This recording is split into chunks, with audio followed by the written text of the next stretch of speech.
Ladies and gentlemen, behold, the Four Horsemen's Mythic Legions, Alithia Wave, Decebalus.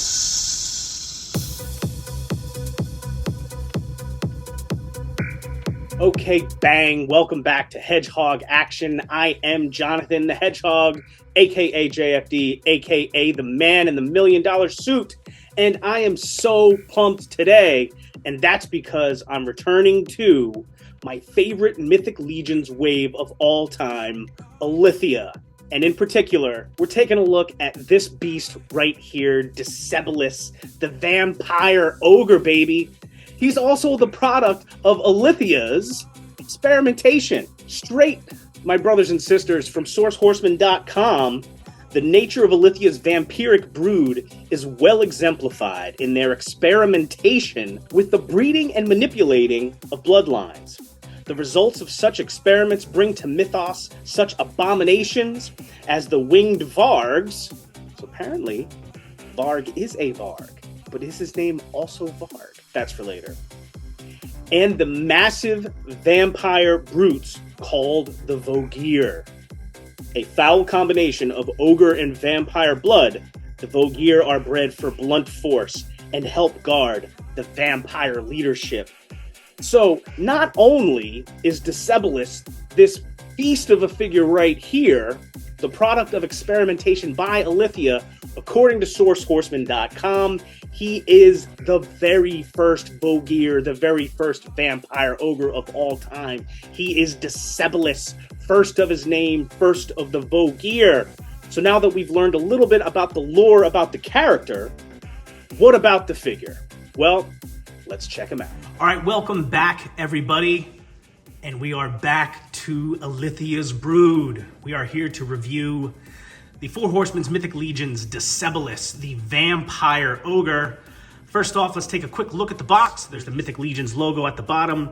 Great shot of Decebalus inside the package. From the side, we get a look of Poxus. Poxus there hanging out. At the bottom is the Decebalus bio. On the back, we get the shot of Alithia herself. On the other side, Arethyr and Necronominous Four Horsemen logo. And down the bottom, faction brand of Alithia's brood. So with the box taken care of, let us free Decebalus from his plastic prison. All right, now we've got Decebalus outside of the package, and first thoughts are this guy cuts an imposing figure right here.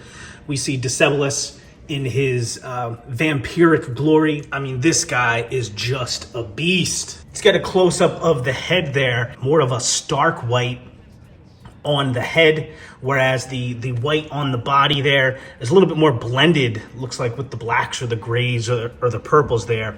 The head is more of a stark white. He's got some wrinkles around his eyes, and then they're shaded in like a blood red purpley color to give some definition there. And, you know, he's maybe just fresh from a kill, and, you know, he's got some coloration in his vampiric skin. He's got his fun, pointy vampire ears, the stubby bat nose, and he's got his fangs hanging down here. Just a great looking head. And the star of the show to me are these dead pearl-like white eyes that he's got. Dead eyes, like a doll's eyes. You can look up, not too far. Range of motion on his head is hindered a little bit by his big giant neck, but let's be real, guys.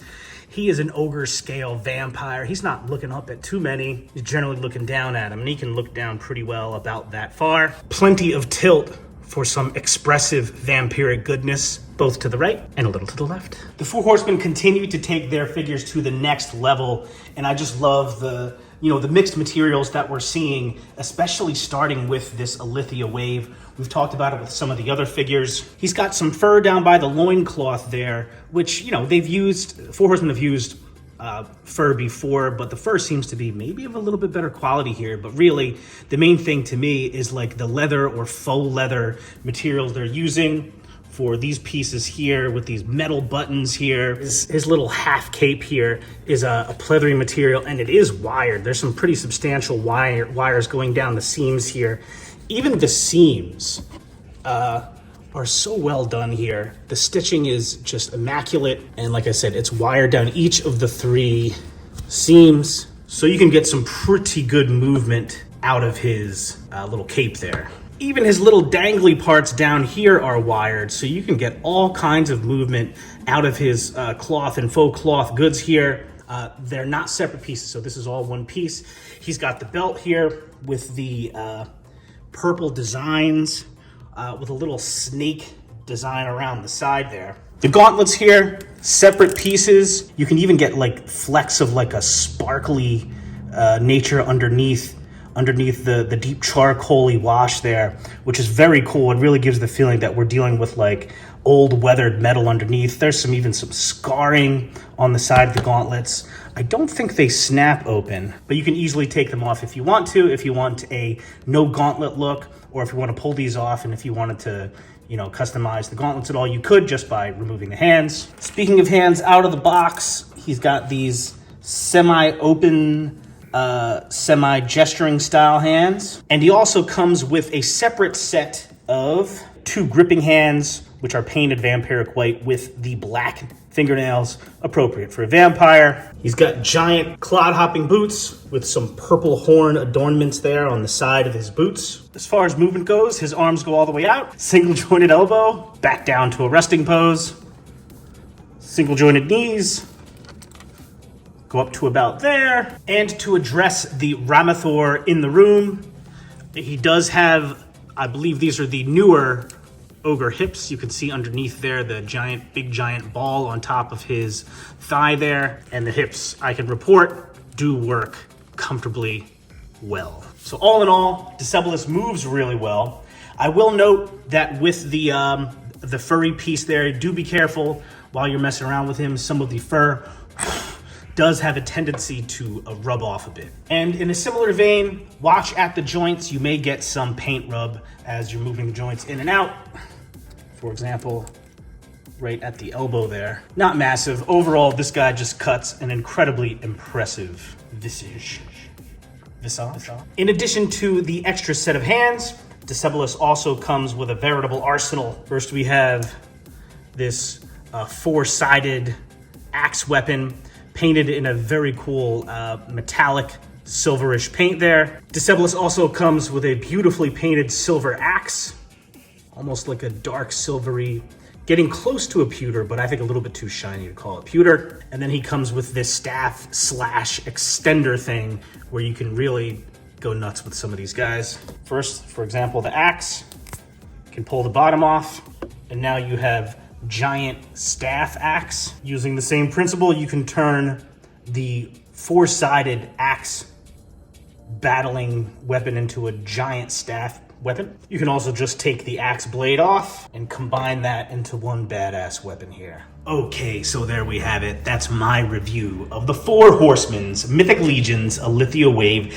Decebalus, the Vampire Ogre here. And what a beast this guy is. I think I've used that word several times, but that's because he absolutely looks insane. A Vampire Ogre beast. Such an incredible idea. And like I said before, Four Horsemen continue to push the envelope for what you can get, especially at this price point with the faux leather soft goods, the multiple instances of including a wire in those soft goods, some mixed materials additionally with the metal and the fur, extra hands, interchangeable weapons here. Just an absolutely badass, hulking, vampiric ogre. Ladies and gentlemen, Decebalus. All right, well, bang! That's it. That's my review of Decebalus, Alithia's experimental vampire giant, vampire ogre, the first of the Vogear, Decebalus. I love this figure. He is an absolute beast of a figure. And if you don't have this guy yet and you're still interested, it is still possible. I double checked. As of early March, Decebalus is in stock at BBTS. He's in stock at horseheadtoys.com. So check it out. If you don't have this guy yet, he's highly recommended. If you're a Mythic Legions fan at all, if you like vampires at all, if you like creatures with crazy backstories at all, Decebalus is your guy. So that's it. That's my review. Thank you so much again for watching my video. Please drop us a subscribe, drop us a like if you enjoyed it, and in the comments, let me know what you think. Have you gotten your hands on Decebalus yet?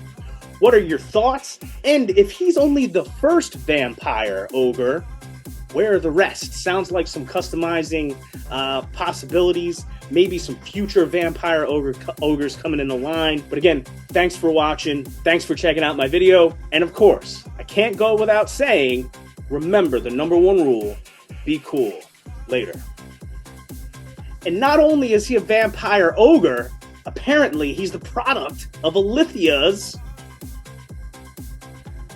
He's also the product of Alithia. He's also the product of Alithia's experimentation.